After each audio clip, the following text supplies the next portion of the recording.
Dr. Christopher Barker. Welcome to Holding Space. And today I'm going to really need you to hold space for me because we're going to talk about something a little off the beaten path. There's also a trigger warning here because we will be talking about suicide and we will be talking about things that can alter your perception of reality. So without further ado, I've been seeing some ads on professional spaces discussing the use of artificial intelligence for therapy. They talk about it being good for preventing therapist burnout because, you can always talk to the AI because therapists get busy. We do. Also, accessibility. Plenty of therapists who are looking for patients out there, but I guess the philosophy is that if you can't get hold of somebody to talk to, you can always talk to an AI. There's some problems with this. There's a couple of cases that actually I will bring to bear here. There's one of a young man in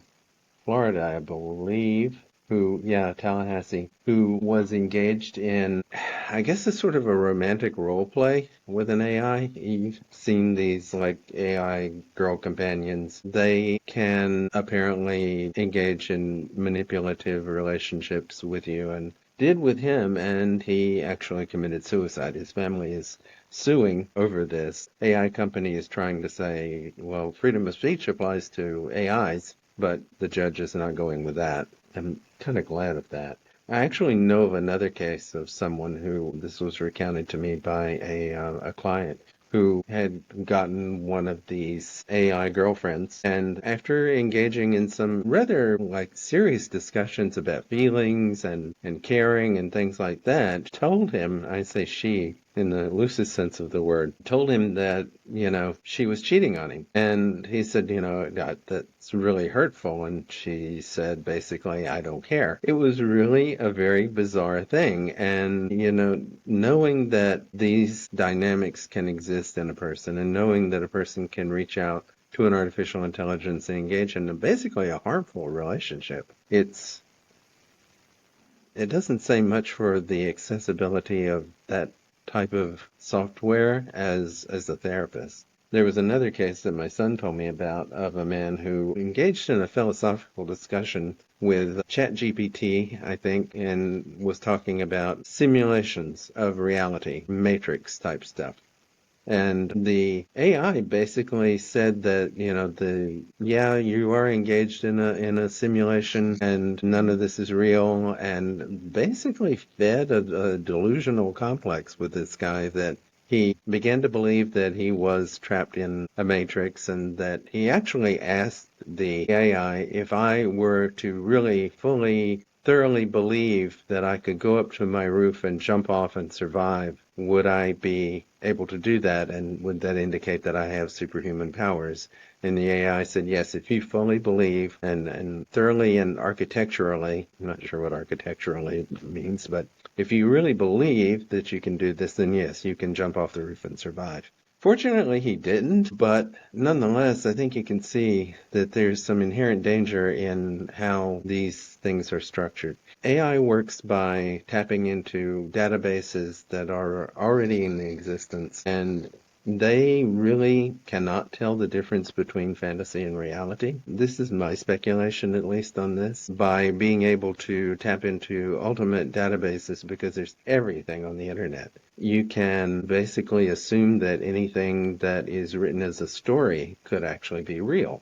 Because what's the difference between someone recounting a real event and someone recounting a story? To a machine, perhaps nothing. They do not have the ability to think critically. That's the important difference here. Critical thinking and being able to examine things from different points of view. Not just synthesize knowledge, but to be able to think about things, to relate to things, to develop empathy. That's something you can only get with a human. I was talking with someone the other day, and one of my clients, and I was recounting something out of my life that was related to something that he was going through. And, occasionally I have new therapists who say things like, well, they teach us not to ever do any self-revelation, but I think there's a time and a place for it. And obviously I'm not going to use the whole session to talk about my life, but I am going to, if I have something that's relevant, that's relatable, and if I can relate to what a person is going through, I will share that.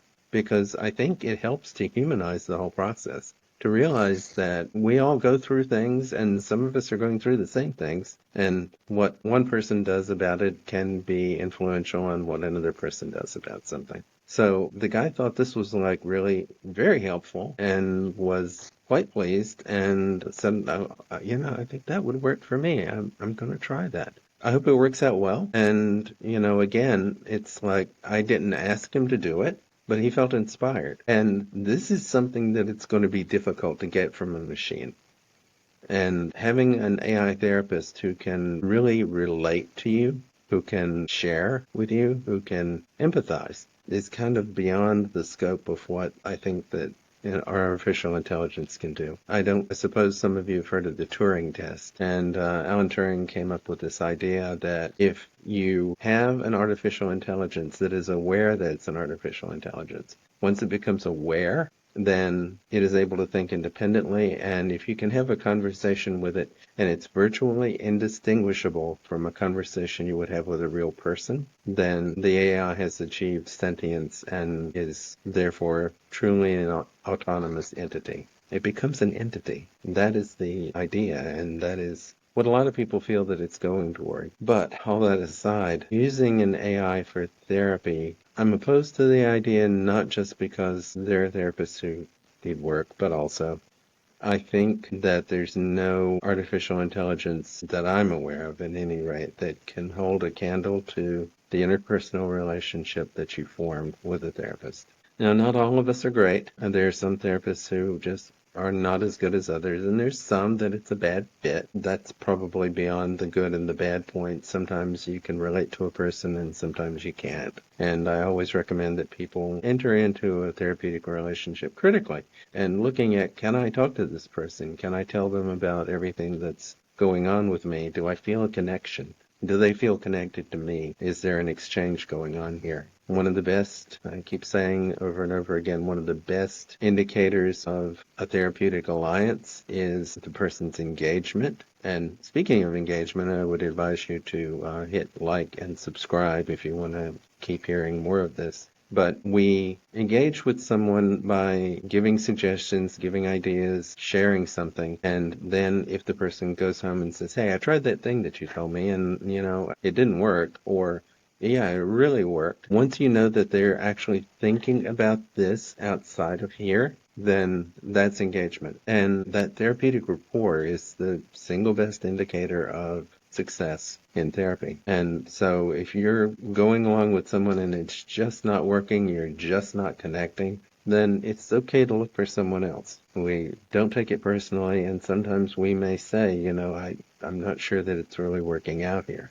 Maybe we can refer you to someone else. And we always do give a referral to someone else. We don't just say, hey, it's not working, bye. That really isn't going to be helpful to anybody. So I guess my message here is to pay attention to what's going on in the process.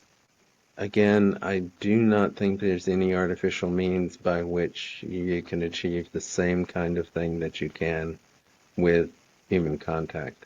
And certainly, if you're engaged in a relationship with an AI, and I do think it's a relationship, because anytime you have a conversation with a person, an interaction with a person, whether that person is real or imaginary, you're engaged in some sort of relationship. And if that relationship becomes abusive, then you need to realize that you are important and step out of it. It's not something that's worth taking your life. But if a person is particularly vulnerable, they might be seduced is the wrong word, but convinced that this is real and that this is just another example of someone doing them wrong. It's not someone, it's something. I've mentioned in literature that there are some programs that are done by some philosophers. Deepak Chopra is one, who has a website that gives advice based on his writings, but it's very clear that it's from his writings. It's not that it's therapy per se. He has some wonderful words, and I think that's a good use of an artificial intelligence, to be able to take a question and relate it to some of his teaching. But to be able to use that as a substitute for therapy, of course, is not what he had in mind, and it's not what I would recommend. to be able to have some sort of meaningful dialogue, and almost as though you're tapping into the brain of this philosopher and freethinker and overall really great human being, is to be unaware of really what's happening here. It's like having an annotated version of a book. It's being able to tap into things that, would be in an index of a book. Again, I would advise you to hit like and subscribe if you want to hear more of these podcasts. I do one on a weekly basis. They come out on Sunday mornings, and I will tackle some topics that are going to be a little more academic and some that are a little more personal, like this one. And I hope that you will continue to hold space for me as I hold space for you and for everyone out there. These are tough times, and a lot of people are coming in with anxieties and fears about things. If you have a question that you want me to address, or at least raise some other questions about and get some thoughts going, please feel free to email me, barkerholdingspace@gmail.com. And again, hit like and subscribe to continue getting more of these podcasts. Wish you a wonderful day and a wonderful week, and I will talk to you again soon. Thanks.